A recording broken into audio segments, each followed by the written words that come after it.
de 7h38. Bonjour Doc, bienvenue. Monsieur Fedil, bonjour. Comment allez-vous? Je vais parfaitement bien. Bonjour docteur.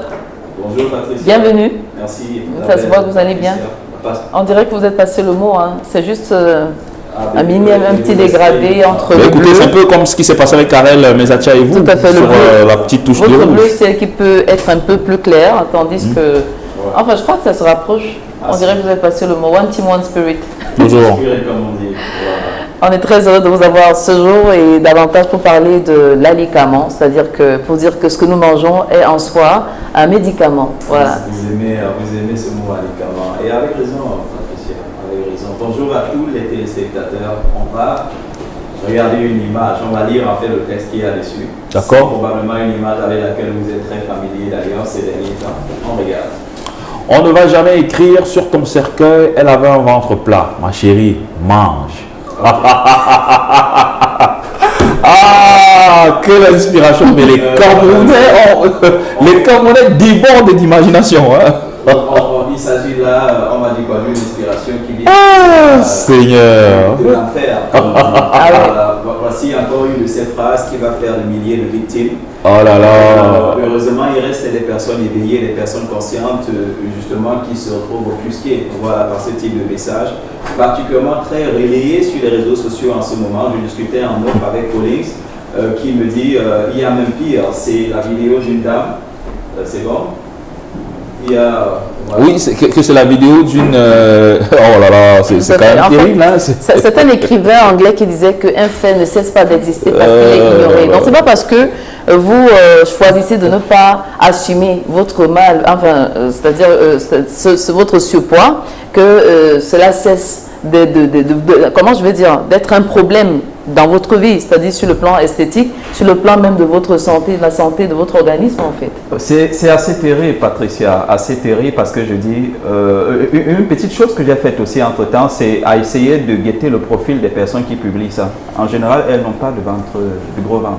C'est ce qu'il y a de paradoxal. Mais il y a un message qui est balancé comme ça à l'endroit de milliers de personnes qui quotidiennement doivent faire avec les conséquences d'une obésité abdominale quand même assez sérieuse et qui justement reçoivent des personnes considérées comme influenceurs, comme influenceuses, ce type de message, ou je veux même dire d'encouragement. Je parlais de la vidéo, et Collins m'en parlait encore en off là tout à l'heure, de la dame qui carrément a pris son assiette, posée sur un cercueil, le cercueil d'un proche décédé, et dit, regarde, on n'a pas écrit sur ton cercueil que tu avais un ventre plat. Alors du coup, qu'est-ce que moi je fais? Je mange. Alors on reste dans la logique, tu manges, tu meurs, tu manges pas, tu mourras. Voilà. C'est quand même assez dommage, je précise encore assez dommage. Je ne sais pas quel langage il faudra utiliser pour dire que la mort n'est pas aussi automatique. Si elle était automatique, si elle était à la commande, comme on dit encore que ça peut arriver, mais combien ont le courage de se donner la mort? Patricia, Fidjil, combien ont le courage de se donner la mort? Pour ceux qui justement multiplient les actions, multiplient, on va dire quoi? Un certain nombre d'initiatives qui au final pourraient mettre à mal la santé. Il y a l'étape de la souffrance qui est particulièrement désagréable. Et quand je parle de souffrance, vous devez vous dire cela en attendant bien sûr que le médecin ne vous le confirme. Si vous avez choisi justement de ne pas agir avec sagesse, oui, l'obésité abdominale ou l'obésité androïde, comme on l'appelle aussi, oui, l'obésité de manière générale augmente et de manière très sérieuse le taux de mortalité précoce. Je mets encore le mot précoce. Oui, vous pouvez vivre un peu plus, on va dire quoi, plus longtemps que possible, à condition justement de faire un certain nombre de choses que quotidiennement on essaye de partager avec vous. Quelqu'un a dit, c'est Dieu qui décide de quand tu viens au monde et de quand tu pars. Oui, mais il y a ce Dieu qui dit aussi justement que je suis venu pour que mes brebis aient la vie et pour qu'elle ait en abondance. Et c'est qui la brebis? C'est celle qui suit, qui avance sur le chemin de la sagesse, c'est celle qui avance dans la lumière. Et pourquoi est-ce que Dieu tient à ce que nous vivions longtemps?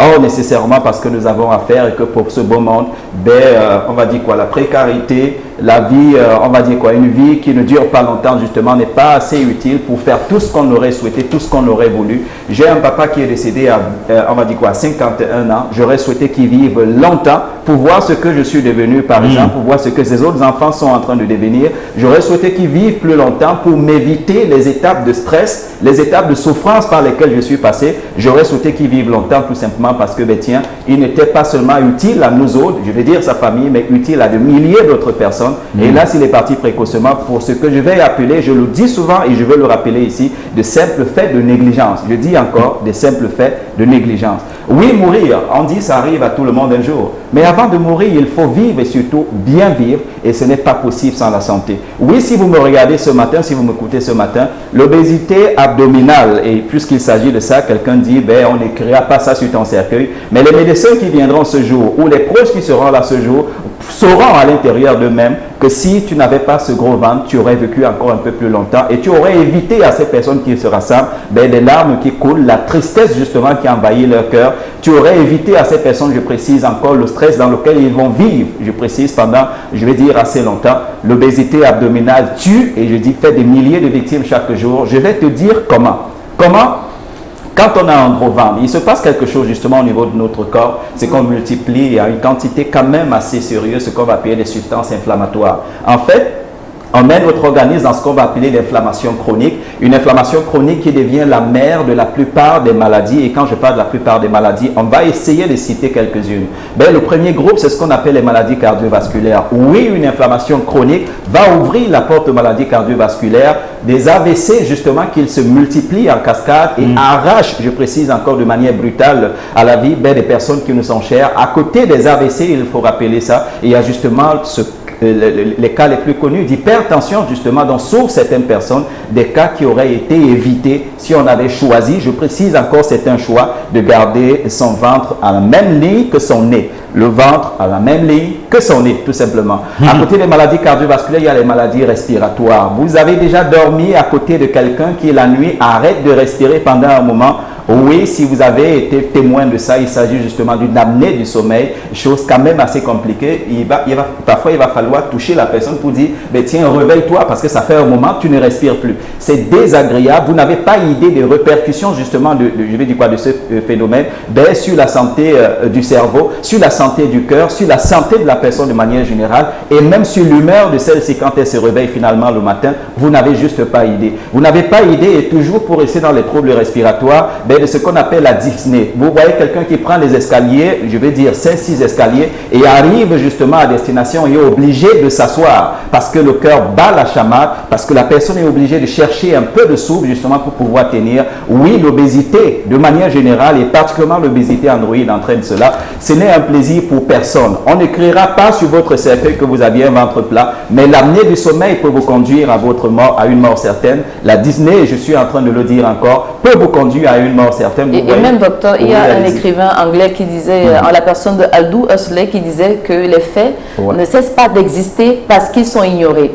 Donc, ce n'est pas parce que vous choisissez d'ignorer ce dont vous souffrez que ça n'existe pas pour vous, tout simplement. Oui, que ça cesse d'avoir des répercussions, un impact négatif sur vous, sur votre santé. Et dans le cas de figure, peut-être la personne se tient juste à l'aspect esthétique, fort du fait que quand on a un gros ventre, on ne peut pas porter toutes les tenues et tout. Pourtant, ça entraîne de lourdes conséquences sur le plan de notre santé. Je suis désolé, ça sera même à prendre en compte et c'est ce que j'ai appelé les troubles psychologiques, tout simplement. Et puis, même avant d'y arriver, il faut rappeler les troubles ostéo-articulaires. Vous marchez et vous avez l'impression que vos genoux ne vous appartiennent pas tellement ils sont brûlants, tellement ils font mal parce qu'ils sont obligés justement de supporter une charge qu'à la base, je parle de vos articulations de manière générale, ben, ils n'étaient pas habilités ou du moins appelés à supporter. Vous avez une colonne vertébrale qui ne tient plus parce que le ventre tendu est obligé de tirer la colonne vertébrale avec elle. Ben, au final, on fait face justement à cette déformation de la colonne vertébrale qui vont justement faire subvenir à ce niveau des problèmes encore plus compliqués. J'essayais de faire une liste la dernière fois, une liste de pathologies quand même assez compliquées les unes comme les autres. Et à côté de ça, il ne faut pas oublier les troubles circulatoires. Oui, un gros ventre suppose une charge excédentaire sur vos membres inférieurs. Le sang qui descend aura de la peine à remonter. Voilà comment on développe des phlébites. Voilà comment un caillot peut se former au niveau des membres inférieurs, remonter justement et affecter votre cœur et créer ce que nous avons appelé ici justement des complications cardiovasculaires qui peuvent vous mener à votre mort certaine. La mort, oui, d'accord, mourir. Mais après, on fait quoi? On fait quoi justement pour ceux qu'on dit aimer et qu'on doit laisser précocement justement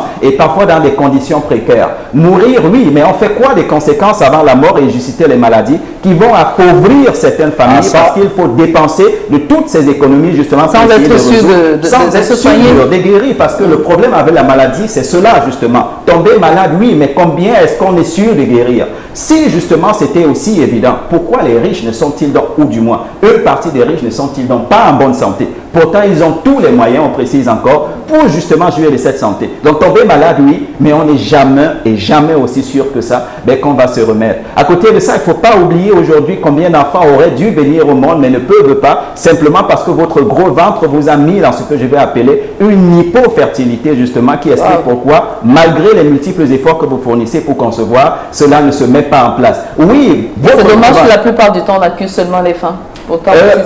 C'est le cas aussi pour les hommes. C'est le cas pour les hommes. Un gros ventre, justement, va aussi, d'une manière ou d'une autre, expliquer pourquoi, à un moment donné, on va se retrouver en hypofertilité. Et il ne faut pas oublier que chez les hommes, le problème est davantage plus grave. Oui, un gros ventre, c'est l'hormone testostérone qui se convertit en estrogène. Une estrogène qui explique pourquoi, à côté du gros ventre que vous avez, il y a des petits mamellons qui sont aussi là. Et qui explique aussi pourquoi vous avez de sérieux problèmes de libido et, justement, de troubles érectiles. Oui, on doit mourir. Je préfère utiliser on sans citer de nom derrière. Mais avant, il faut vivre. Il faut vivre une vie saine. Et il faut éviter le type de message. Je voudrais que la régie ramène ce message à l'écran. Il faut éviter justement de publier à tout va ce type de message. Parce qu'il y a des gens à l'heure où je parle qui me regardent même pendant que je suis en train de le faire et qui sont conscientes que si elles n'avaient pas le gros ventre qu'elles ont en ce moment, elles ne seraient pas dans tout ce qu'elles vivent au quotidien comme tristesse, comme réalité désagréable. Et vous citiez tout à l'heure, je parlais même des troubles psychologiques. Ça ne fait pas beau de ne pas pouvoir se regarder dans une glace. Je vais dire tout nu ou tout nu, simplement parce qu'on a des formes justement qu'on n'apprécie pas, des formes qu'on n'aime pas. Et à côté de ça, je vais dire une chose, au lieu d'avoir un gros ventre, ayez des grosses fesses. Oui, les grosses fesses sont gage de bonne santé et de longévité. La bonne nouvelle avec les grosses fesses, justement, moi j'ai vu des gens dire... On va dire un large débat. Non, je dis encore au lieu d'avoir. Je n'ai pas dit au lieu d'avoir. Ça c'est pour les femmes en fait. Même pour les hommes, vous êtes libre, monsieur, madame, vous êtes libre. Pourquoi? Parce que j'étais encore en train de dire des grosses fesses, c'est un gage, je précise encore, de bonne santé. Parce que les grosses fesses font quelque chose que la science démontre. Elles évitent aux mauvaises graisses de se retrouver dans des endroits comme au niveau de votre cœur, comme au niveau de votre foie. Je n'ai même pas cité les troubles hépatiques liés à l'obésité embrouillée. Oui, les grosses fesses vous évitent un certain nombre de problèmes. Surtout si vous avez de grosses fesses et de ventre plat, il y a des chances que vous viviez assez longtemps, et je précise encore, et que les enfants que vous menez dans ce monde soient bien portants. Rien à voir avec la chirurgie esthétique, non, rien à voir avec la chirurgie esthétique. Je parle de quelque chose de tout à fait naturel. Aujourd'hui, on sait que par des exercices particuliers, on peut booster un peu le postérieur, Mais ça ne veut pas dire que vous encouragez à avoir des grosses fesses. Ça veut dire qu'au lieu d'avoir un gros ventre... Non, je dis encore que de manière naturelle, il y a des exercices physiques, je précise encore, qui peuvent vous permettre de booster un peu le postérieur et de faire de celui-ci une chambre dans laquelle peuvent se loger les graisses. Je suis en train de parler science. Ce n'est pas l'histoire de ma famille, je raconte, j'ai ouvert une petite parenthèse dessus, juste pour vous dire qu'au lieu justement d'entretenir ce gros ventre, créer des circonstances, que ce soit par des activités physiques particulières, je ne parle pas des histoires qu'on va foutre là-bas, je ne parle pas d'une affaire qu'il faut porter et donner l'apparence justement de les avoir. Il y a des exercices que si vous pratiquez, les coachs sportifs la plupart du temps sont suffisamment renseignés sur ces questions. Moi j'ai une amie qui vit à Limbé qui s'appelle Juliette, qui n'avait pas de fesses du tout, je le dis, ça nous arrive justement de rigoler de ça, et qui aujourd'hui a un postérieur particulier, bien sûr que tout le monde trouve à apprécier, et je dis ça, c'est un gage de bonne santé. Elle n'a pas eu besoin d'injecter des trucs là-bas, de faire des trucs compliqués. En salle de gym, avec un coach spécialisé justement qui sait comment on développe le muscle, on va dire quoi, fessier, voilà, tout simplement pour vous aider dans cette mesure. À bas le gros ventre, si vous m'écoutez ce matin, je dis encore à bas le gros ventre. Évitez-vous la mort précoce, regardez vos enfants, regardez vos époux, regardez votre épouse, regardez vos enfants. Ce gros ventre peut vous créer des problèmes terribles justement et vous éviter de jouir pleinement de la vie. Vous savez, nous sommes en période festive. Vous avez l'idée de combien de personnes ne vont pas manger du poulet comme vous, boire un peu d'alcool comme vous. Je vais dire, passer du bon temps en famille simplement parce que le gros ventre a créé des problèmes qu'on aurait dû éviter en amont. Ben, vous avez la possibilité d'éviter tout cela. C'était mon message pour vous ce matin. Soyons prudents, je rappelle encore. Et quand on va sur les réseaux sociaux, prenons toujours, je vais dire avec assez de pincettes, les informations qui sont véhiculées. On a un sourire à l'écran. Vous savez pourquoi elle sourit? Non. Ben, la méthode M a fait des merveilles Ça dans change sa la vie. vie. Ah, la méthode Oui, ça M, change c'est pas la là. vie. Il y a l'espoir qui renaît. Et on va regarder l'image après pour comprendre ce qui s'est passé. Wow. Merci. Ça Voilà va. ce qui s'est passé dans la vie de cette jeune dame que nous appelons une warrior, parce que c'est comme ça que j'appelle tous mes champions. Toutes les personnes justement qui ont décidé par le moyen de la méthode M de faire de merveilles en ce qui concerne leur santé. Du sourire, il y en a. Chaque fois qu'on a perdu quelques kilos, le contraste est là sur la photo d'avant et sur la photo d'après. Le teint un peu plus Tout à fait, luisant, on est comme dit. rayonnant.